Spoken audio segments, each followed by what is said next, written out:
આપનું હાર્દિક સ્વાગત છે। આજે આપણે લાયા છે આરો અને પાણીની સંપૂર્ણ માહિતી।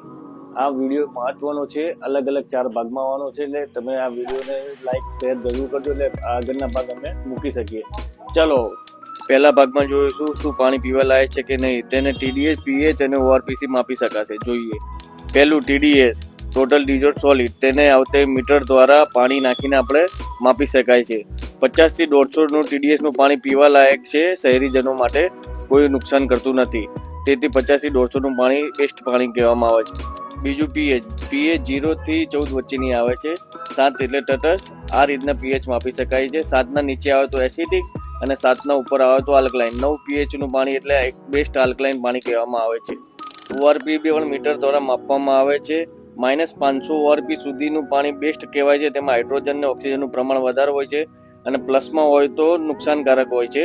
આ રીતને માપવામાં આવે છે।